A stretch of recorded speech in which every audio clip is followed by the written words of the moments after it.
அவளுடைய திராணிக்கு மேலாக அழுது கொண்டு இருக்கிறதே என்று சொல்லி സഞ്ചി എടുത്തുകൊണ്ട് താഴത്തെ സൂപ്പർ മാർക്കറ്റിൽ ചെന്നിട്ട് മലയാളിയോട് പറഞ്ഞു, ஒரு கூடை எடுத்துக்கொண்டு பக்கத்தில் இருக்கிற ஒரு சூப்பர் மார்க்கெட் சென்று ஒரு மலையாளி சூப்பர் மார்க்கெட்ல கேட்டார்கள், 1 കിലോ അരിത പൈസ പിന്നെ തരാമെന്ന്. 1 കിലോ അരിசி താങ്കൾ കാശ് അപ്പുറം തരുகிறோம் என்று അദ്ദേഹം പറഞ്ഞു, നിന്റെ ഹസ്ബൻഡ് 400 ദിർഹംസ് തരാനുണ്ട്, അത് കഴിഞ്ഞു കൊണ്ടുപോകാന്ന് പറഞ്ഞ കവർ എടുത്തെറിഞ്ഞു. அப்பொழுது அவர் சொன்னார், உன்னுடைய கணவர் 400 தராம்ஸ் எங்களுக்கு தர உண்டு, அதை முதலாக கொண்டு வா என்று சொல்லி கவரை எடுத்து வெளியே தூக்கி வீசி விட்டார். അവള് കരഞ്ഞുകൊണ്ട് അദ്ദേഹത്തിനോട് പറഞ്ഞു, அவர் அழுது கொண்டு அவரிடத்தில் சொன்னார், 1 കിലോ അരി തന്നില്ലെങ്കിൽ 1 പിടി അരി തരിക, 1 கிலோ அரிசி தர முடியவில்லை என்று சொன்னால் 1 பிடி அரிசியாவது தாருங்கள், കുഞ്ഞിന് എന്തെങ്കിലും ഒരു അരിയാഹാരം വെച്ച് ലാസ്റ്റ് കൊടുക്കട്ടെ, கடைசியிலாக என் குழந்தைக்கு எப்படியாவது ஒரு சாப்பாடு நான் കേട്ട് നിന്ന വാച്ച്മാൻ ഒരു പാകിസ്ഥാനി, கேட்டுக்கொண்டு நின்ற ஒரு வாட்ச்மேன், ஒரு பாகிஸ்தானி வாட்ச்மேன் ആ കവർ എടുത്തതിന് ശേഷം அந்த கவரை எடுத்து അടുത്തുള്ളതായ ഒരു ബംഗാളിയുടെ കടയിൽ ചെന്ന് பக்கத்தில் இருந்த ஒரு பெங்காலியுடைய ஒரு கடையிலே சென்றார்.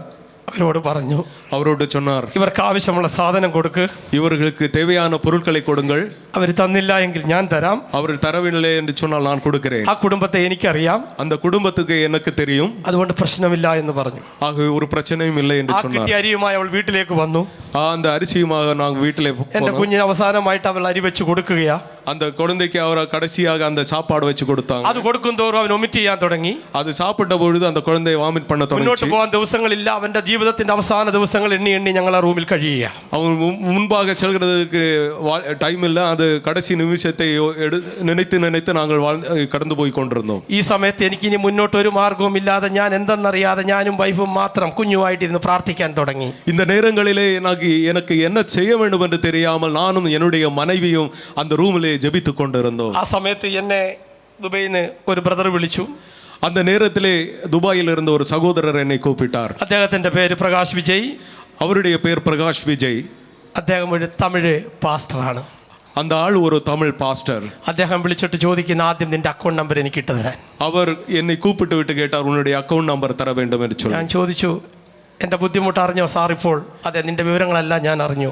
நான் கேட்டேன், என்னுடைய பிரச்சனைகளை நீங்கள் கேள்விப்பட்டீங்களா? ஆமா, நான் கேள்விப்பட்டேன். അടുത്ത മെസ്സേജ് എനിക്ക് മൊബൈലിൽ വരുന്നു. 400 ദിർഹംസ് എൻ്റെ മെഷറക് ബാങ്കിൽ അക്കൗണ്ടിലേക്ക് വന്നു. அடுத்த ஒரு மெசேஜ் எனக்கு வந்தது.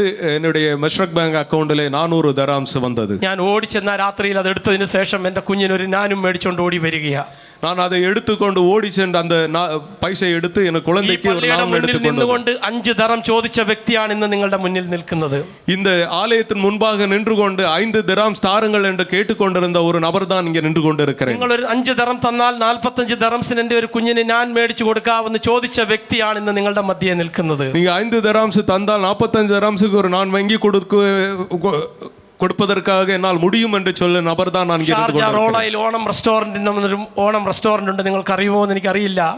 ஷார்ஜாவிலே ரோலாயிலே ஓணம் ரெஸ்டாரண்ட் என்று ஒரு ரெஸ்டாரண்ட் இருந்தது. அது உங்களுக்கு தெரியுமா என்று எனக்கு தெரியாது. 12 മണി തൊട്ട് 3 മണി വരെ നിൽക്കും ആരെങ്കിലും ഒരു ഊണ് മേടിച്ചു തന്നാൽ കഴിക്കാൻ വേണ്ടി. அந்த ரெஸ்டாரண்ட்டுக்கு முன்னாடி போய் நிற்பேன். ஒரு 12 மணியிலிருந்து 3 மணி வரைக்கும் யாராவது தெரிந்தவர்கள் வந்து ஒரு சாப்பாடு எனக்கு வாங்கி தருவார்கள். വാച്ച്മാൻ എന്നെ വിളിച്ച് ദുബൈക്ക് പോകുന്ന റോഡിൽ അറബിയുടെ വീട്ടിൽ കൊണ്ടുപോയി.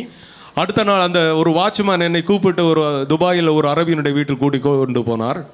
അവിടെ ചെന്നിട്ട് അദ്ദേഹത്തിനോട് പറഞ്ഞു, ഈ 3 വ്യക്തികൾ ആഹാരമില്ല ജോലിയില്ലാതെ മരണത്തിലേക്ക് പോവുകയാണെന്ന് പറഞ്ഞപ്പോൾ அவர்கள் அவரிடத்தில் சொன்னார்கள், இந்த 3 பேரும் சாப்பாடு இல்லாமல் மரணத்திற்காக போராடி கொண்டிருக்கிறார்கள் என்று. അദ്ദേഹം പറഞ്ഞു, എല്ലാ ദിവസവും വൈകിട്ട് 9:30 മണി കഴിയുമ്പോൾ ഇവിടെ വന്നാൽ ഞങ്ങൾ കഴിച്ചതിന് ശേഷം നിങ്ങൾക്കുള്ള ഫുഡ് തരാമെന്ന് പറഞ്ഞു. அவர்கள் சொன்னார்கள், எல்லா நாளும் இரவு 9 மணிக்கு மேலே அப்புறம் வந்தால் நாங்கள் சாப்பிட்ட மீதியான சாப்பாடை உங்களுக்கு கொடுக்கிறோம். എല്ലാ ദിവസവും അവിടെ പോയി നിൽക്കും. അവർ ഞങ്ങൾക്ക് വേണ്ടി ഒരു പാക്കറ്റ് റെഡിയാക്കി തരും. நான் எல்லா நாட்களும் அங்கே போய் நிற்பேன். அவர்கள் எனக்காக ஒரு பாக்கெட் ரெடி பண்ணி வைத்திருப்பார்கள். പക്ഷെ അത് കൊണ്ടുവന്ന് കഴിച്ചാലും എൻ്റെ കുഞ്ഞിന്റെ അവസ്ഥ ഞങ്ങളെ വളരെ വേദനപ്പെടുത്തിക്കൊണ്ടിരുന്നു. ஆனாலும் அதை நாங்கள் சாப்பிட்டாலும் என் குழந்தையுடைய நிலைமை எங்களை மிகவும் துக்கப்படுத்தி கொண்டிருந்தது. അടുത്ത ദിവസം ഈ പ്രകാശ് വിജയ് എന്ന് പറയുന്ന പാസ്റ്റർ ഇന്നും ദുബൈയിലുണ്ട്. ആ മനുഷ്യൻ അദ്ദേഹം ചോദിച്ചു, ഇവരെ നാട്ടിലേക്ക് അയക്കാൻ ഞാൻ എന്താണ് നിനക്ക് ചെയ്യേണ്ടത്? அடுத்த நாள் அந்த பிரகாஷ் விஜய் என்கிற அந்த பாஸ்டர் இடத்துல கேட்டார்கள், இவர்களை ஊருக்கு அனுப்புகிறதற்கு நாங்கள் என்ன செய்ய வேண்டும் என்று. ഫൈൻ അടയ്ക്കണം സാറേ, എൻ്റെ കയ്യിൽ കാശില്ല. நான் சொன்னேன், எனக்கு ஃபைன் கட்டணும், என்னிடத்தில் காசு இல்லை. അടുത്ത ദിവസം അവരുടെ PRO വിളിച്ചിട്ട് പറയുന്നു, ഇവർക്ക് അടയ്ക്കാനുള്ള പൈസ അടച്ചിട്ടുണ്ട്. அடுத்த நாள் அவர் PRO கூப்பிட்டு சொன்னார், இவர்களுக்கு கட்ட வேண்டிய காசை கட்டியாச்சு என்று சொல்லி. അടുത്ത ദിവസം വിളിച്ചിട്ട് പറയുന്നു, ഇവരെ പെട്ടെന്ന് നാട്ടിൽ വിടണം, കൊച്ചിന് ട്രീറ്റ്മെന്റ് എടുക്കണം, അതിനുവേണ്ടി ടിക്കറ്റ് എപ്പോൾ എടുക്കണം. அடுத்து கேட்டார், இந்த குழந்தையை ஊருக்கு அனுப்புறதற்காக எப்போ டிக்கெட் எடுக்க வேண்டும் என்று சொல்லி. കഷ്ടപ്പാടിന്റെയും കണ്ണുനീരിന്റെയും ബുദ്ധിമുട്ടിന്റെയും മകൻ മരിക്കുമെന്നുള്ള പേപ്പർ കയ്യിൽ കിട്ടിയിട്ടും എൻ്റെ ദൈവത്തിനോട് ഞാൻ ചോദിച്ചില്ല. கஷ்டத்தின் துக்கத்தின் மத்தியில் கண்ணீர் மத்தியில் என் பிள்ளை மரிக்க போகிறது என்று பேப்பர் எனக்கு கிடைச்ச பொழுது நான் தேவனிடத்தில் கேட்கவில்லை. എൻ്റെ ദൈവമേ എന്നോട് എന്താ ഇങ്ങനെ ചെയ്തത്? என் தேவனே நீர் ஏன் எனக்கு இப்படி செய்தீர் என்று சொல்லி. എൻ്റെ അപ്പനെ അമ്മയെ നടത്തിയ ദൈവം എന്നെയും നടത്തും. என் தாய் தகப்பனை நடத்தின தெய்வம் என்னையும் நடத்துவார். ആ ഒരു വിശ്വാസമാണ് എന്നെ ആ പ്രശ്നങ്ങളിലൂടെ മുന്നോട്ട് കൊണ്ടുവന്നത്. அந்த ஒரு விசுவாசம் தான் இந்த பிரச்சனைகள் மத்தியிலே என்னை கூட்டிக் கொண்டு சென்றது. പ്രിയ ദൈവമക്കളെ കേൾക്കണം. അത് കഴിഞ്ഞതിന് ശേഷം பிரியமானவர்களை நீங்கள் கேட்க வேண்டாம். அதற்கப்புறம் അടുത്ത ദിവസം എൻ്റെ വൈഫിനെയും കുഞ്ഞിനെയും നാട്ടിൽ വിടുവാനുള്ള ഒരുക്കങ്ങളായി അവരെ ഞാൻ നാട്ടിലേക്ക് കയറ്റിവിട്ടു. என்னுடைய மனைவியையும் குழந்தையும் ஊரில் நாங்கள் அனுப்பக்கூடிய சூழ்நிலை வந்தது. நான் அனுப்பிவிட்டேன். നാട്ടിൽ അപ്പൻ വയ്യാതിരിക്കുന്നു, സാമ്പത്തികമായി തകർന്ന അവസ്ഥയാണെങ്കിൽ പോലും നമ്മുടെ നാട്ടിൽ ചെന്നതിന് ശേഷം என்னுடைய தகப்பன் மிகவும் வியாதிப்பட்டு பிரச்சனையில் இருந்த பொழுதும் ஊரில் சென்ற பொழுது കുഞ്ഞിൻ്റെ ട്രീറ്റ്മെൻറ്റും കാര്യങ്ങളും നടക്കുവാനുള്ള എല്ലാ കാര്യങ്ങളും ക്രമീകരിച്ചു. குழந்தைக்கான ட்ரீட்மெண்ட் நடக்க வேண்டிய எல்லா விஷயங்களையும் அவர்கள் ஏற்படுத்தினார்கள். അതിനുശേഷം ഞാൻ വീണ്ടും ഇവിടെ കാർ എടുത്തുകൊണ്ട് യാത്ര ചെയ്യുന്നു. കമ്പനികളിൽ ഓരോന്നായിട്ട് കുറച്ച് CV ഉണ്ടാക്കിയില്ല, നോട്ടീസ് അടിച്ച് കയ്യിൽ വെക്കും പോലെ. அதுக்கப்புறம் நான் இந்த காரை எடுத்துக்கொண்டு சில கம்பெனிகளிலே நோட்டீஸ் கொடுக்கறது மாதிரி ഓരോ കമ്പനി കൊണ്ടുപോയി CV കൊടുക്കും, കാര്യങ്ങൾ പറയും. പക്ഷെ ആരും എന്നെ വിളിച്ചില്ല. நான் എൻ്റെ CV ഓരോ കമ്പനിയിൽ കൊണ്ട് കൊടുப்பேன். ஆனால் ആരും என்னை വിസിറ്റ് തീരുന്നു, വിസിറ്റ് ചേഞ്ച് ചെയ്യുന്നു. ഇങ്ങനെ എൻ്റെ ജീവിതം ഞാൻ മുന്നോട്ട് കൊണ്ടുപോയിക്കൊണ്ടിരിക്കുക. என்னுடைய விசிட் விசா முடிகிறது, நான் ரினியூ பண்ணுறேன். இப்படியாக என்னுடைய வாழ்க்கை போய் கொண்டிருந்தது. ഞാൻ വളരെ കണ്ണുനീരിനും ബുദ്ധിമുട്ടിലും പ്രാർത്ഥനയോടും കൂടി ഇങ്ങനെ ജീവിച്ച് മുന്നോട്ട് കൊണ്ടുപോകാൻ എൻ്റെ ദൈവം എന്നെ നടത്തും. நான் இப்படியாக கண்ணீரின் மத்தியிலே ஜெபத்திலே என்னுடைய இப்படியாக நான் கொண்டு போய் கொண்டிருந்தேன். என்னுடைய தேவன் எப்படி நடத்துவார். രണ്ട് വ്യക്തികളെ എനിക്ക് മറക്കാൻ ഒരിക്കലും പറ്റാത്ത രണ്ട് വ്യക്തികളുണ്ട്. அப்படியாக என்னுடைய வாழ்க்கையிலே எனக்கு உதவி செய்த நான் மறக்க முடியாத இரண்டு நபர்கள் என்னுடைய வாழ்க்கையில் உண்டு. ഒന്ന് നമ്മുടെ ഇവിടെ മാർത്തോമാ സഭയിലെ ഒരു സെക്രട്ടറി, ഇവിടെ പ്രേയർ നടത്തുന്ന UCFന്റെ ഒരു സെക്രട്ടറിയാവും ഞങ്ങളുടെ മാർത്തോമായിലെ ഒരു ഫാദർ സാംസൺ അച്ഛനും. மர்த்தோபா சபையில் நடத்த ஒரு சக்கரங்கிற ஒரு சகோதரரும் ஒரு ஃபாதரும் எனக்கு மிகவும் ഒരു ദിവസം എന്നെ വിളിച്ചിട്ട് പറഞ്ഞു, വർഗീസ് നിനക്ക് ഇത്രയും ബുദ്ധിമുട്ടാന്ന് എനിക്കറിയാം, നീ ഒരു കാര്യം ചെയ്യ്, കുറച്ച് പൈസയൊക്കെ തന്നെ എന്നെ സഹായിച്ചിട്ട് പറഞ്ഞു, ഒരു കമ്പനിയിൽ ജോലിയുണ്ട്, ഞാൻ പറഞ്ഞു വെച്ചിട്ടുണ്ട്, നീ അവിടെ പോയി ഇൻ്റർവ്യൂ കൊടുക്കാൻ പറഞ്ഞു. அவர் என்னிடத்தை சொன்னார்கள், உனக்கு அநேக பிரச்சனைகள் இருக்கிறது எங்களுக்கு தெரியும், கொஞ்சம் காசு கொடுத்து விட்டு இங்கே ஒரு இன்டர்வியூக்கு நாங்கள் ஏற்பாடு பண்ணி வச்சிருக்கிறோம், நீங்கள் போய் அட்டன் பண்ணுங்க என்று சொல்லி ഞാൻ വളരെ സന്തോഷത്തെ പോയി. കാരണം പ്രതീക്ഷ എന്താണ്, 10 മണിക്ക് പറഞ്ഞാൽ 9 മണിക്ക് ചെന്നിരുന്നു. நான் மிகவும் மகிழ்ச்சியாக 10 மணிக்கு வர வேண்டும் சொன்ன நேரத்தில் நான் 9 மணிக்கே அங்கே போய் சென்றேன். കാരണം പറഞ്ഞു വിട്ടതാരാണ്, അച്ഛൻ പറഞ്ഞു വിട്ടിരിക്കുന്നു, എനിക്ക് ജോലി കിട്ടുമെന്ന് നല്ല ഉറപ്പുണ്ട്. ஏனென்று சொன்னால் சொல்லி அனுப்பியது ஒரு ஃபாதர், ஆகவே எனக்கு கன்ஃபார்மாக வேலை கிடைக்கும் என்ற நம்பிக்கை இருந்தது. അവിടെ പോയി 9 മണിയായി, 10 ആയി, 11 ആയി, 12 ആയി. அங்கே 9 மணி ஆயிட்டு, 10 ஆயிட்டு, 11, 12 ஆயிட்டு. ഇതിൽ നിന്നൊരു കാര്യം മനസ്സിലാക്കിക്കോണം. இதிலிருந்து நீங்கள் ஒன்றை புரிந்து கொள்ள வேண்டும். നിങ്ങൾക്ക് അനുഗ്രഹം ലേറ്റ് ആവും തോറും തമ്പുരാൻ അനുഗ്രഹത്തിന്റെ വലിപ്പം കൂട്ടും. உங்களுடைய ஆசீர்வாதம் தாமதிக்கிற பொழுது தேவன் உங்களுடைய ஆசீர்வாதத்தின் அளவை கூட்டுகிறார். ഞാനത് പറയാൻ കാര്യം, நான் சொல்ல வேண்டியது തമ്പുരാന്റെ ടൈമിംഗ് അഡ്ജസ്റ്റ്മെന്റ് ആകണമായിരുന്നു. அந்த தேவனுக்கு அந்த டைம் அட்ஜஸ்ட்மெண்ட் ஆகும். அது தொடர்ந்து പറയുമ്പോൾ നിങ്ങൾ ശ്രദ്ധയോടെ കേൾക്കണം. அது நான் தொடர்ந்து சொல்லுகிற பொழுது நீங்கள் கவனித்து கேட்க வேண்டும். ഓക്കേ, ഞാൻ 12 മണി വരെ അവിടെ ഇരുന്നു. நான் 12 மணி வரை அங்கே இருந்தேன். 12 മണിക്ക് ഇദ്ദേഹം വന്ന് എന്നെ കണ്ടു. 12 மணிக்கு அவர் வந்து என்னை பார்த்தார். വർഗീസ് പാപ്പച്ചൻ ഓക്കേ CV കൊണ്ടുവരാൻ പറഞ്ഞു. വർഗീസ് പാപ്പച്ചൻ உங்களுடைய CV தாருங்கள் என்று சொன்னார். അദ്ദേഹം CV എല്ലാം ഓടിച്ചിട്ട് വായിച്ച് നോക്കി. MEP സെക്ഷൻ, പ്ലംബിംഗ്, ഇലക്ട്രിക്കൽ, ഗൾഫിൽ 10 വർഷത്തെ എക്സ്പീരിയൻസ്, അറബി അറിയാം, ഇച്ചിരി അറിയാം, ഇംഗ്ലീഷ് കുറച്ചറിയാം, ഹിന്ദി നല്ലപോലെ അറിയാം, തമിഴ് കുറച്ച്, മലയാളം. ഓ വെരി ഗുഡ്. அவர் என்னுடைய CV பார்த்தார். MEP எக்ஸ்பீரியன்ஸ் இருக்கிறது, பிளம்பிங், எலக்ட்ரிக்கல் தெரியும், லாங்குவேஜில் அரபிக்கு கொஞ்சம் தெரியும், மலையாளம், தமிழ், ஹிந்தி எல்லாமே நல்லா தெரியும் என்று அவர் பார்த்தார். അറബിക്ക് അങ്ങനെ അറിയാമെന്ന് വിചാരിച്ച മുന്നേ കമ്പനി ജോലി ചെയ്ത ഒരു സുഡാനി ഉണ്ടായിരുന്നു. நேரமே அரபி எப்படி எனக்கு தெரியும் நினைச்சோம், பழைய கம்பெனில எனக்கு ஒரு சுடானி ஒரு அரபி இருந்தார். സുഡാനിക്ക് അറബി അല്ലാതെ ഒരു വാക്കും അറിയത്തില്ല. சுடானிக்கு அரபி தெரியாமல் வேற ஒன்றும் தெரியாது. അതുകൊണ്ട് ഇവൻ പറയുന്ന വാക്കുകൾ വെള്ളം ഏതാണ്, അതേതാണ്, അക്കൽ ഏതാണ്, ആഹാരം ഏതാണ്, ഇത് ഞാൻ ഇങ്ങനെ മനസ്സിലാക്കി വെച്ചിരുന്നു. அந்த அவரிடத்துல இருந்து தான் நான் தண்ணி என்ன அதென்ன என்ன இதென்ன சின்ன சின்ன வார்த்தைகளை கற்றுக்கொண்டேன். അതാകെ അറിയാവുന്നത് അത്രേ അറബിയേ ഉള്ളൂ. அவ்வளவுதான் எனக்கு அரபிக் தெரியும். അവരോട് കുറച്ച് നാൾ, 1 വർഷത്തോളം അല്ല 2 വർഷത്തോളം എന്നോട് കൂടി ജോലി ചെയ്തതിന്റെ ഒരു പഴക്കം എനിക്കുണ്ട്. அவர் 2-3 ஆண்டுகள் என்னோட അതുകൊണ്ട് അതിൽ എഴുതി വെച്ച് CV-യിൽ എഴുതി വെച്ച് അറബിക്കൊന്നും എഴുതി വെച്ച് அதை வைத்து விட்டு நான் என்னுடைய சிவியில் ഈ எழுதினேன். മലയാളി മാനേജർ കണ്ടപ്പോ ചോദിച്ചു അറബി അറിയാവോന്ന്. அந்த மலையாளி மேனேஜர் பார்த்து விட்டு சொன்னா உனக்கு அரபி ജോലി தெரியுமா? കിട്ടുമെന്ന് നനച്ചു ഓക്കെ എന്ന് പറഞ്ഞു. நான் ஜோலி கிடைக்கும் என்று நினைத்து ஆம் என்று சொன்னேன். അവസാനം എല്ലാം കേട്ടിട്ട് പറഞ്ഞു ഓക്കെ വെരി ഗുഡ് വർഗീസ് പാപ്പച്ച, പക്ഷെ പറ്റിയ പണി ഇപ്പൊ ഇല്ലെന്ന്. ஆக அப்புறம் அவர் சொன்னார் இது எல்லாமே ஓகே தான், ஆனால் இப்போ உங்களுக்கு പറ്റിയ പണി ഇല്ല. உங்களுக்கு தேவையான வேலை இங்கே இல்லை. ഇത്രയും നേരം അരമണിക്കൂർ എന്നോട് ഈ ചോദ്യങ്ങളൊക്കെ ചോദിച്ചപ്പം இப்படி அரை மணி நேரம் என்னிடத்தில் அநேக கேள்விகளை கேட்ட பொழுது நான் நாளை ஜாயின் பண்ணணும்னு சொல்லுவேன்னு நினைச்சிட்டு இருந்தேன். நான் நினைச்சேன் அடுத்த நாளே ஜாயின் பண்ண சொல்லுவாங்களோ என்று நினைத்தேன். പക്ഷെ അന്താള് ചൊല്ലിയത് കേട്ടിട്ട് ഞാൻ ആകെ കഷ്ടമായി പോയി. എന്നാ பண்ண முடியும்னு എനിക്ക് തന്നെ தெரியாது. அவர் சொன்னதை கேட்ட பொழுது எனக்கு மிகவும் வருத்தமாய் போயிட்டு எனக்கு என்ன சொல்ல வேண்டும் என்று சொல்லியே தெரியாது. ഞാൻ അദ്ദേഹത്തിന്റെ ഈ വലത്തുഭാഗത്ത് കാലയിൽ ഇങ്ങനെ പിടിച്ചിട്ട് പറഞ്ഞു, நான் அவருடைய வலது காலை பிடித்து கொண்டு சொன்னேன், ഇവിടെ ക്ലീനിങ് ആണെങ്കിലും ഒരു ചെറിയ ഏതെങ്കിലും ഒരു പണി തന്നെ എന്നെ സഹായിക്കണം சார். இங்கே ஏதாவது கிளீனிங் ஆனாலும் சரி என்ன ஆனாலும் சரி ஏதாவது ஒரு வேலை எனக்கு தந்து உதவி செய்யுங்கள். ഞാൻ അരിയോ ആഹാരമോ കഴിച്ചിട്ട് മാസങ്ങളായി.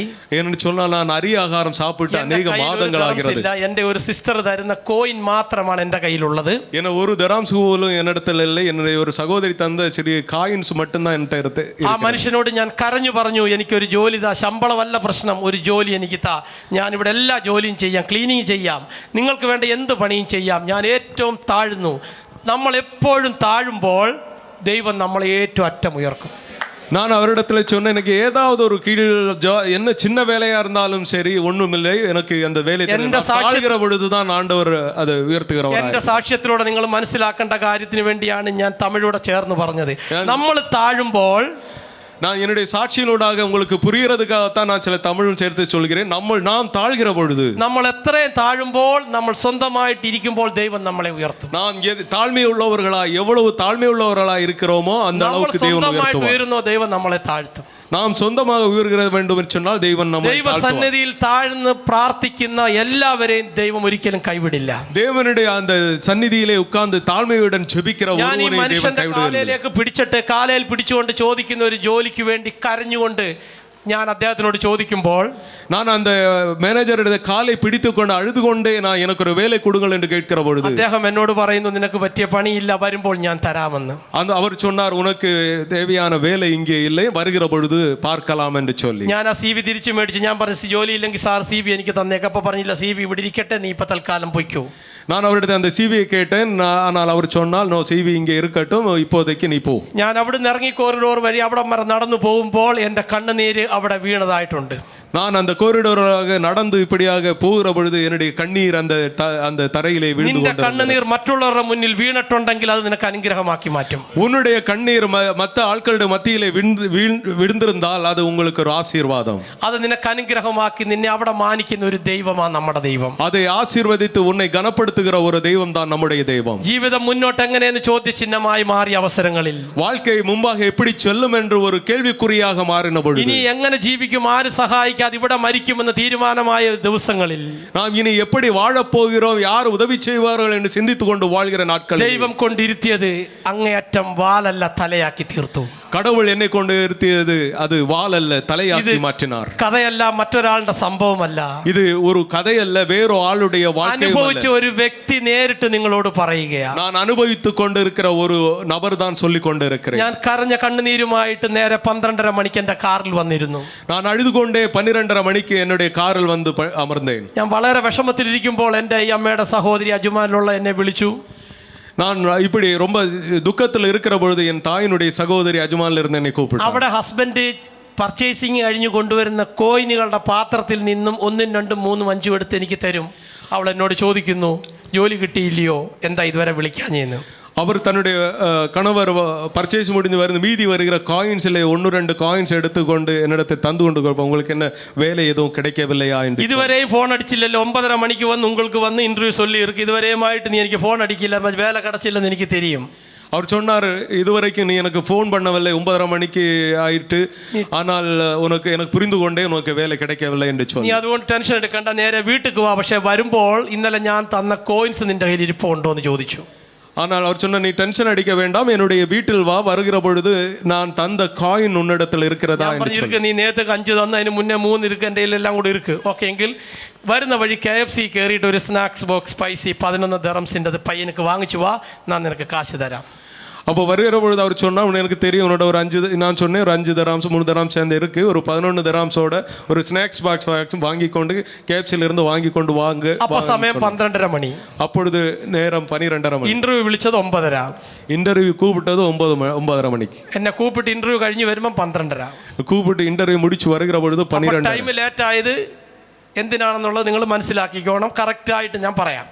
அது டைம் ஏன் தாமதித்தது என்று உங்களுக்கு நீங்கள் புரிந்து கொள்ள வேண்டும். நான் உங்களுக்கு கரெக்டாக എന്ത് കാര്യവും ദൈവം നിങ്ങൾക്ക് ലേറ്റ് ആക്കുന്നുണ്ടെങ്കിൽ, எந்த விஷயமானாலும் கடவுள் சில காரியங்களை தாமதிக்கிறார் என்று അടുത്ത சொன்னார். നാളിൽ മറുപടി കിട്ടിയില്ല എങ്കിൽ ദൈവത്തോട് ചോദിക്കണ്ട.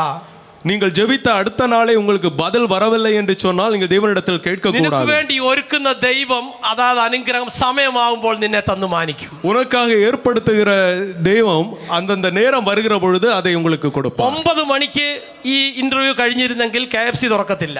9 മണിക്ക് ഇന്റർവ്യൂ முடிஞ்சிருந்தால் KFC திறக்காது. 12:30 മണിക്ക് വരെ എന്നെ അവിടെ ഇരുത്തിയിട്ട് വിട്ടപ്പോൾ ഈ KFC പോയി ഞാൻ നിൽക്കുകയാണ്. KFCയിൽ അറിയാമല്ലോ, അകത്ത് ചെന്നാൽ നല്ല സ്മെല്ല്, ആഗ്രഹമുണ്ട്, പൈസ ഇല്ല മേടിക്കാൻ. அந்த 12:30 மணிக்கு நான் அங்கே சென்றுகிற பொழுது அங்கே நல்ல ஸ்மெல் இருக்கும் அதுக்கு, ஆனால் வாங்குறதுக்கு தான் காசு இருக்காது. നല്ല ആഗ്രഹമുണ്ട് KFC കഴിക്കാൻ. ഇപ്പം പാസ്റ്റർ വിളിച്ചാൽ ഞാൻ റെഡിയാ. പക്ഷേ എൻ്റെ അന്നത്തെ അവസ്ഥയിൽ ഒരു KFC മേടിച്ചു തരാൻ ഒരാളുമില്ല. ആഗ്രഹം മാത്രം ഉള്ളിലുണ്ട്. அன்று எனக்கு KFC சாப்பிடணுங்கிற நல்ல ஆசை இருந்தது. அந்த பாஸ்டர் இப்போ கூப்பிட்டா கூட நான் போய் சாப்பிடுவேன். 2 ലൈനിൽ ആൾക്കാർ നിൽക്കുന്ന എൻ്റെ മുന്നിൽ ഒരു അറബിയുണ്ട്. ரெண்டு லைன்ல ஆட்கள் நிற்கிறாங்க. எனக்கு முன்னாக ஒரு அரபி நின்று கொண்டிருந்தார். ഈ അറബി இந்த ബാഗ് 2 ബക്കറ്റ് KFC മേടിച്ച് നടന്ന് മുന്നോട്ട് പോയി. இந்த அரபியானவர் 2 பாக்ஸிலே KFC வாங்கி கொண்டு நடந்து சென்று എൻ്റെ ഊഴം വന്നു, എൻ്റെ ചാൻസ് വന്നു, என்னுடைய அவசரம் வந்தது. ഞാൻ പോയി ഈ സ്നാക്സ് ബോക്സ് 2 പീസ് എൻ്റെ കുഞ്ഞ് അവൻ്റെ സിസ്റ്ററുടെ കുഞ്ഞിന് വേണ്ടി മേടിച്ച് കണ്ടു, സന്തോഷം, കൊണ്ടുപോവാ. நான் அந்த என்னுடைய சகோதரனுடைய குழந்தைக்காக ஒரு சின்ன ஸ்நாக் பாக்ஸ் வாங்கி நான் ഇത് മേടിച്ചു കൊണ്ടു ചെല്ലുമ്പോൾ ഈ പാർക്കിങ്ങിൽ ഈ നിസാൻ പെട്രോൾ വണ്ടിയിൽ ബാക്കിലെ ഗ്ലാസ് താന്ന് കിടക്കുന്നു. വണ്ടി സ്റ്റാർട്ടിങ്ങിലാണ്. ഒരു 3 വയസ്സുള്ള മോള്, ഒരു 3.5 വയസ്സുള്ള കുഞ്ഞ് വളരെ ചിരിച്ചുകൊണ്ട് കെൻഡുക്കി കെൻഡുക്കി എന്നും പറഞ്ഞുകൊണ്ടില്ല, ജാഥ വിളിക്കുന്ന മാതിരി, സമരം വിളിക്കുന്ന മാതിരി വണ്ടിയെ കിടന്ന് തുള്ളുന്നു. அப்போ அந்த வண்டியிலேயே, அந்த ஒரு பெட்ரோல் வண்டியிலேயே ஒரு 3 வயது இருக்கும் ஒரு குழந்தை அந்த விண்டோ தாழ்த்தி வைத்து கொண்டு அது சத்தம் போட்டுக்கொண்டே இருந்தது. ഈ അറബി இந்த KFC കൊണ്ടുവന്ന് അതിൻ്റെ ബാക്കിൽ വെച്ചിട്ട് വണ്ടിയെ കയറി വണ്ടി സ്റ്റാർട്ട് ചെയ്ത് തിരിച്ച് ടേൺ ചെയ്ത് പോകാനായിട്ട് പോകുന്നു. இந்த அரபியானவர் அந்த KFC வாங்கி அந்த வண்டியில் வைத்துக்கொண்டு வண்டியை ஸ்டார்ட் செய்து அது டேர்ன் பண்ணி போகிறதற்காக சிரமப்பட்டார். ഈ മോൾ ഇങ്ങനെ സമരം വിളിച്ച് കെൻഡുക്കി കെൻഡുക്കി എന്ന് പറഞ്ഞിട്ട് ഒരു കവർ എടുത്ത് വെളിയിലോട്ട് ഒറ്റ ഏറ്. அந்த குழந்தை കെൻഡുക്കിയുടെ കവർ അല്ല, വേറൊരു കവർ എടുത്ത് വെളിയിലോട്ട് கெண்டுக்கின்னு சொல்லிட்டு அந்த வேறொரு கவர் எடுத்து வெளியே தூக்கி போட்டது. ഈ കവർ വന്ന് എൻ്റെ കാർ കിട്ട വീണ്. அந்த கவர் வந்து என்னுடைய கார் பக்கத்துல இருந்தது. 3-4 കോയിൻ വെളിയിൽ വന്നിരിച്ചു. அதில இருந்து ஒரு 3-4 காயின்ஸ் வெளியில வந்தது. நான் വളരെ ഹാപ്പിയായി. நான் மிகவும் சந்தோஷப்பட்டேன். ഞാൻ കോയിൻ എല്ലാം പെറക്കിയിട്ട് ഈ കവർ തട്ടി മാറ്റിയപ്പോൾ കവറിൽ എന്തോ വെയിറ്റ് ഉള്ളതായിട്ട് എനിക്ക് തോന്നി. அந்த காயின் எடுத்துட்டு நான் அதை கவர் மாற்றின பொழுது அதில் ரொம்ப வெயிட்டாக வரும். ഞാൻ ജസ്റ്റ് കവർ ഒന്ന് ഓപ്പൺ ചെയ്തു നോക്കി. அதை ஓபன் பண்ணி நான் பார்த்த பொழுது ലക്ഷത്തിൻ്റെതായ കെട്ടുകൾ ആ കവറിലിരിക്കും. லட்சக்கணக்கான மதிப்புள்ள ஒரு கெட்டு அதில் இருந்தது. ഞാൻ അതിങ്ങനെ നോക്കി 1, 2, 3, 4, 5, 10 മില്യൺ. അതിനകത്ത് അഡ്രസ്സ് എല്ലാം ഉണ്ട്, ഡീറ്റെയിൽ എല്ലാം ഉണ്ട്. ഞാനത് കയ്യിലെടുത്ത് അങ്ങോട്ടും ഇങ്ങോട്ടും നോക്കി. நான் அதை பார்த்து எண்ணி பார்த்த ஒரு அநேக கட்டுகள் இருந்தது. அது லட்சம் மில்லியன் இருக்கும். 16 വർഷം മുന്നത്തെ കഥയൊന്നുമില്ല.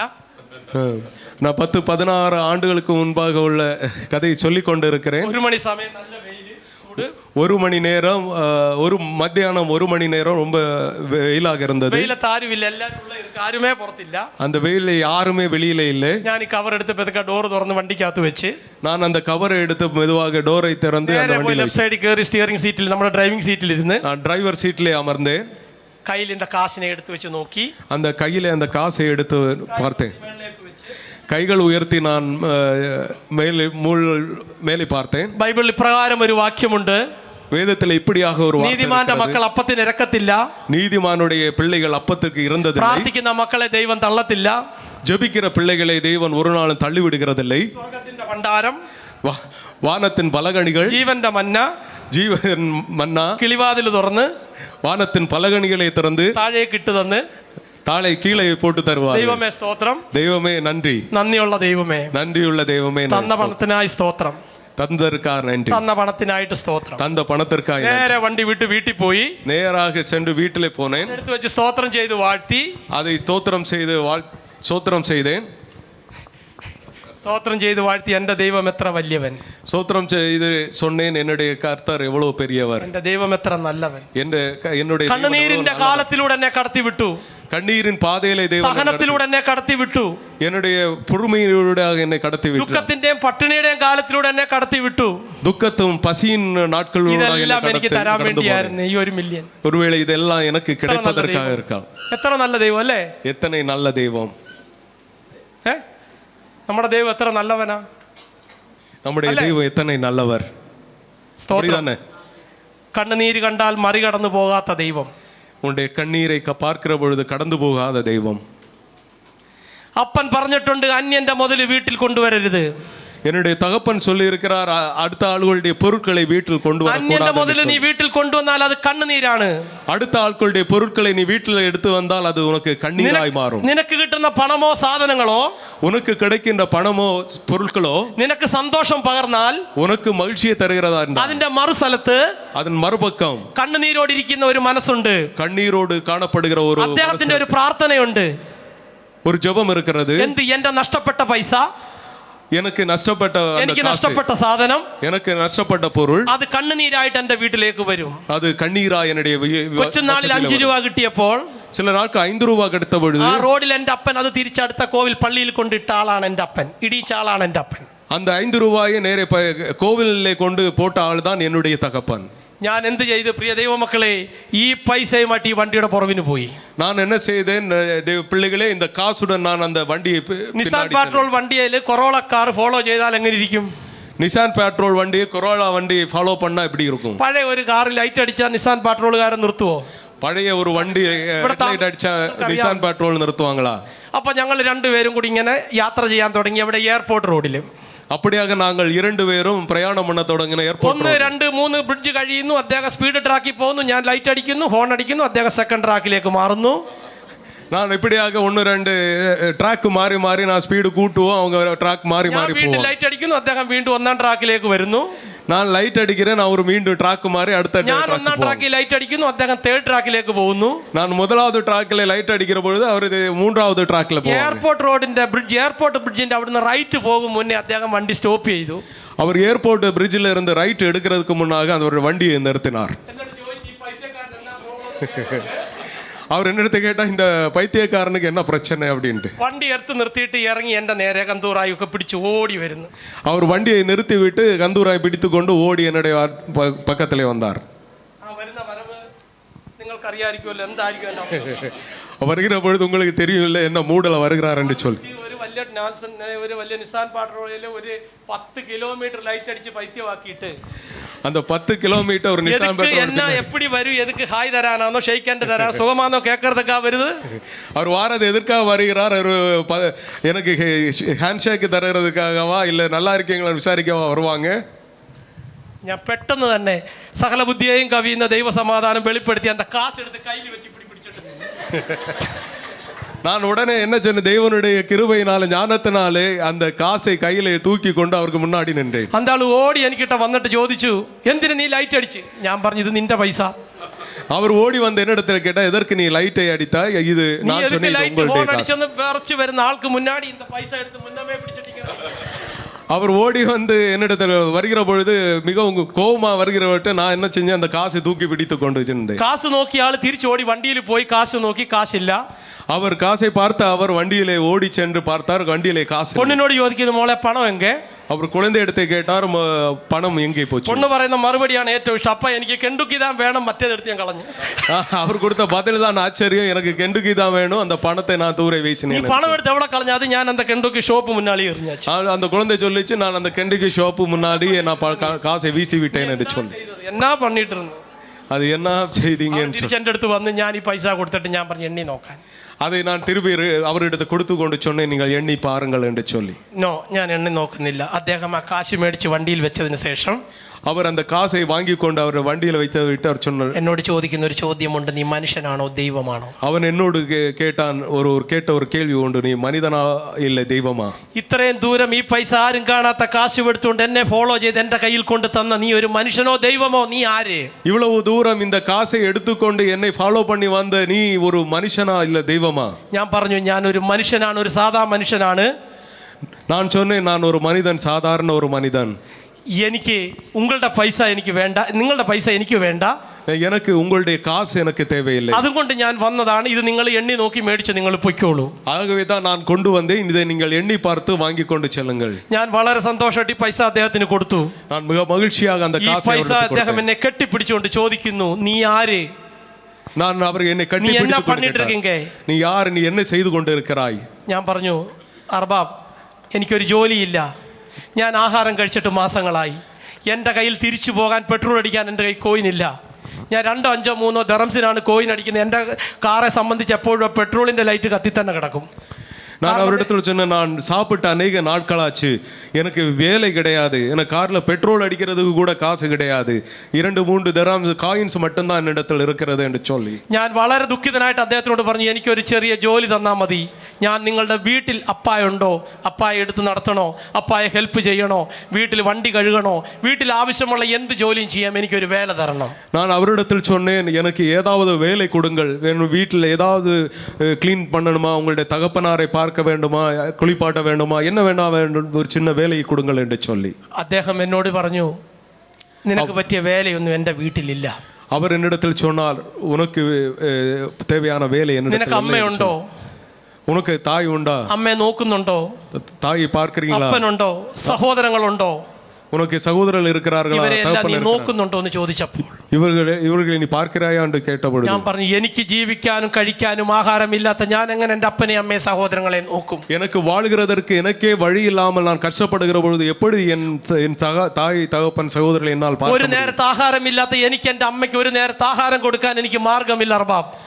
ஒரு நேரம் சாப்பிடுகிறதற்கு வழி இல்லாத எனக்கு ஒரு நேரம் சாப்பாடு என் தாய்க்கு எப்படி கொடுக்க முடியும்? ഞാൻ കരഞ്ഞുകൊണ്ട് അദ്ദേഹത്തിന്റെ നെഞ്ചത്തേക്ക് വീഴുകയാ. நான் அழுது கொண்டே அவருடைய மார்பில் சாய்ந்து കണ്ണുനീർ கொண்டே, അദ്ദേഹത്തിന്റെ കന്തൂറയിൽ ഇങ്ങനെ വന്നുകൊണ്ടിരിക്കുകയാ. என்னுடைய கண்ணீர் அவருடைய கந்தூராயிலே வடிந்து അദ്ദേഹം മുറുക്ക கொண்டிருந்தது. പിടിച്ചുകൊണ്ട് പറയുന്ന ഒരു വാക്യമുണ്ട്, அதே அவர்கள் என்னை பிடித்துக்கொண்டு அவர் சொன்ன ஒரு வார்த்தை உண்டு. മുകളിൽ ഒരു ദൈവമുണ്ട്, மேலே ஒரு தேவன் ആ இருக்கிறார், പടച്ചവന്റെ മുന്നിലേ നീ കരയാമുള്ളൂ, அந்த தேவனுடைய முன்பில் தான் நீ அழ வேண்டும், അവിടെ നീ പറയാവുള്ളൂ, அங்கே நீ சொல்ல வேண்டும், അവിടെ നീ പ്രാർത്ഥിക്കാവുള്ളൂ, அங்கே நீ ஜெபிக்க வேண்டும், അവിടെ നിനക്ക് അനുഗ്രഹം തരും. அங்கே ஆசீர்வாதம் உனக்கு മനുഷ്യന്റെ മുന്നിൽ கிடைக்கும். നീ കരയരുത്, மனிதர்கள் மத்தியிலே நீ നിന്റെ அழுதால் വിഷമങ്ങൾ മനുഷ്യനോട് പറയരുത്, உன்னுடைய துக்கங்கள் கஷ்டங்களை சொல்லக்கூடாது, നിന്റെ ബന്ധുക്കളോട് നിന്റെ ദുഃഖങ്ങളെ നീ പറയരുത്, உன்னுடைய உறவினர்களிடத்தில் உன்னுடைய துக்கங்களை சொல்லக்கூடாது, കരയേണ്ടതും പറയേണ്ടതും മുകളിൽ ഇരിക്കുന്നവന്റെ நீ മുന്നിൽ. அழ வேண்டியதும் சொல்ல வேண்டியதும் முകളിல் இருக்கக்கூடியவர் നിനക്ക് പറ്റിയ ജോലിയൊന്നും എന്റെ വീട്ടിലില്ല, உனக்கு வேண்டிய வேலை என்னிடத்தில் இல்லை, ഞാൻ അതൊന്നും എനിക്ക് തരാനും ആഗ്രഹമില്ല. அதை தருகிறதற்கு எனக்கு விருப்பமும் கிடையாது. അദ്ദേഹം അത് കഴിഞ്ഞതിന് ശേഷം ഈ വണ്ടിയെ കയറി அதற்கப்புறம் அவர் வண்டியில் ஏறி ഡോർ അടച്ച് പോകാനായിട്ട് വണ്ടി മുന്നോട്ട് പോകുമ്പോൾ அவர் கதவு டோரை அடைத்துக்கொண்டு முன்பாக செல்கிற பொழுது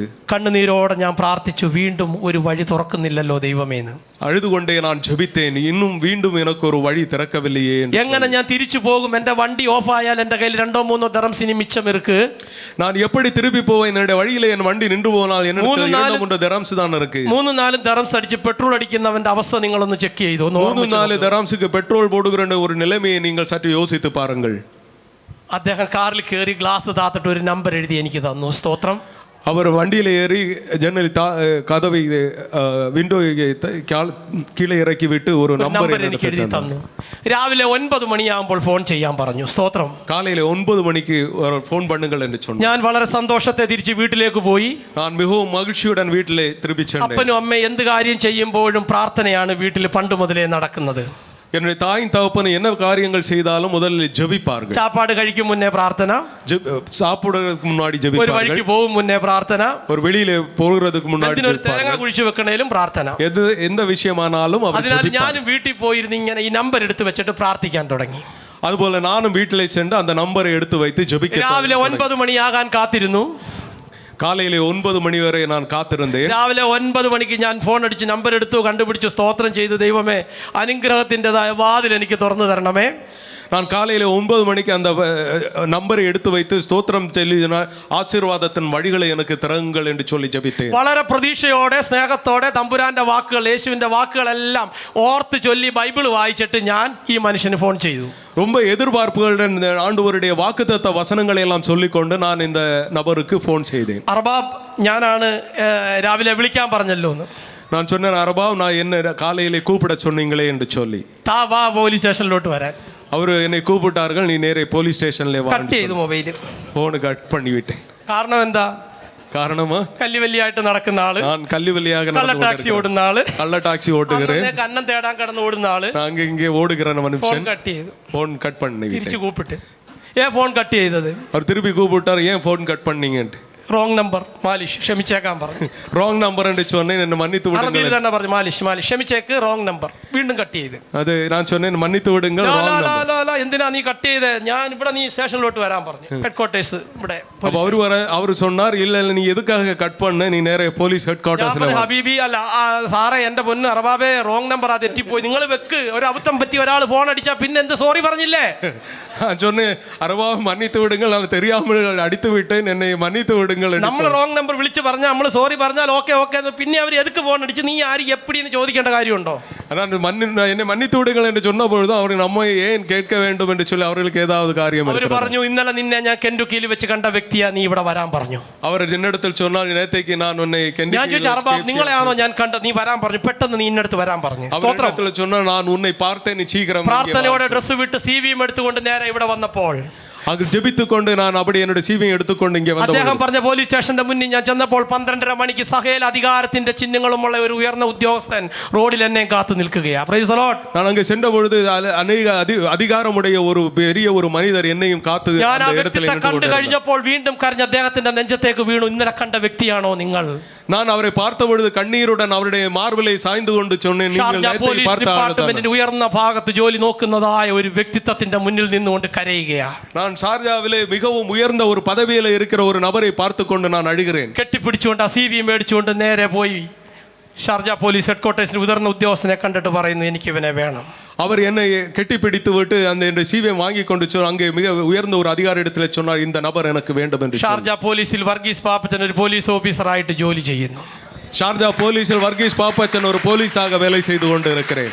വന്നിരുന്ന അവസ്ഥകൾ, நீங்கள் கடந்து வந்த சூழ்நிலைகள், നടത്തിവിട്ടതായ ദുഃഖങ്ങൾ, கடவுள் அனுமதித்த പട്ടിണിയുടേതായ രാത്രികൾ, പട്ടിണിയനാണ് இரவு, ഒരു നേരത്തെ ആഹാരം വകയില്ലാതെ 3-4 മാസത്തോളം കുഞ്ഞുമായിട്ട് ഒരു റൂമിൽ ഒരു പായൽ കിടന്നുറങ്ങിയ വ്യക്തിത്വം, ஒரு நேரம் கூட சாப்பாடு இல்லாமல் 3 மாதமாக അപ്പുറമല്ലാത്ത ഒരു ദുഃഖം ഞാൻ നിനക്ക് തരില്ല. உன்னால் சகிக்க முடியாத ஒரு துக்கத்தை என் தேவன் உனக்கு அனுமதிப்பதில்லை. നിന്റെ സമൂഹം, നിന്റെ ബന്ധുക്കൾ ആട്ടിയിറക്കട്ടെ, അവരുടെ മുന്നിൽ ഞാൻ നിന്നെ കൊണ്ട് മാനിക്കും. உன்னுடைய சகோதரர்கள், உன்னுடைய பந்தங்கள், உன்னுடைய சொந்தங்கள் உன்னை இறக்கி விட்டாலும் உன்னை ஆசீர்வதிக்கிற ஒரு தெய்வம் உண்டு. ഇവിടുത്തെ പള്ളിയിലെ വിരിഞ്ഞിറങ്ങി വരുമ്പോൾ 5 രൂപ എന്ന് ചോദിച്ചു നടന്ന വർഗീസ് പാപ്പച്ചനെ സകല അധികാരത്തിന്റെയും ചിഹ്നമായിട്ട് പോലീസ് വണ്ടിയിൽ ഇവിടെ കൊണ്ട് മാനിച്ച ദൈവം, இந்த இந்த ஆலயத்தின் மத்தியில் 5 தரம் துடுங்கள் என்று சொல்லிக் கொண்டிருந்த இந்த வர்கீஸ் பாப்பச்சனை போலீஸ் அதிகாரத்துடன் இந்த மத்தியில் ஆண்டவர் கொண்டு நிறுத்தினார். നിന്നെ ആട്ടി ഇറക്കിയെടുത്ത് ആനയിച്ചു കൊണ്ടുവരുന്ന ഒരു ദൈവം, உன்னை അവമതിത്ത മക്കളിടത്തിലെ ഉന്നെ அரவணைக்கிற ഒരു ദൈവം. നിന്റെ ഏത് അവസ്ഥയിലൂടെയും ദൈവം കടത്തി വിടുമ്പോൾ നീ ഓർത്തോണം, നിനക്ക് വേണ്ടി ദൈവം വിചാരിച്ചിരിക്കുന്ന വലിപ്പം നിന്നെ അറിയിക്കാനാണ്. உன்னுடைய வாழ்க்கையில் கடந்து வருகிற பல பிரச்சனையை பார்க்கிற பொழுது நீ யோசித்துக்கொள், உனக்கு பெரிய ஒரு காரியத்தை கடவுள் வைத்து இருக்கிறார் என்று சொல்லி. ഇന്ന് വർഗീസ് പാപ്പച്ചൻ നിങ്ങളുടെ മുൻപിൽ നിൽക്കുന്നെങ്കിൽ ആ ദൈവത്തിന്റെ സാക്ഷിയായിട്ട് അനുഭവിച്ച വ്യക്തിത്വത്തോട് കൂടി നിന്ന് പറയുന്നു, இங்கே நின்று கொண்டிருக்கிற വർഗീസ് പാപ്പച്ചൻ இங்கே நின்று கொண்டிருக்கிறேன் என்று சொன்னா அவருடைய சாட்சியாக நின்று கொண்டிருக்கிறேன். പ്രയാസങ്ങളും ദുഃഖങ്ങളും ദുരിതങ്ങളും വരുമ്പോൾ, உங்களுக்கு பிரச்சனைகள் போராட்டங்கள் உங்களுடைய வாழ்க்கையில வருகிற பொழுது, നിനക്ക് വേണ്ടി ഞാൻ വെച്ചിരിക്കുന്നു, നിന്നെ ഞാൻ വാലല്ല തലയാക്കി തീർക്കും. உனக்காக நான் வைத்திருக்கிறேன், உன்னை வாலாக்காமல் தலையாக்குவேன். ഇത്ര നല്ലിടയൻ, ഉത്തമ സ്നേഹിതൻ, നിത്യനാം രാജാവൻ കൂട്ടാളിയാണേ. ഇത്ര നല്ലിടയൻ, ഉത്തമ സ്നേഹിതൻ, നിത്യനാം രാജാവൻ കൂട്ടാളിയാണേ. എന്തിനി വ്യാകുലം, കർത്താവിൻ കുഞ്ഞുങ്ങൾ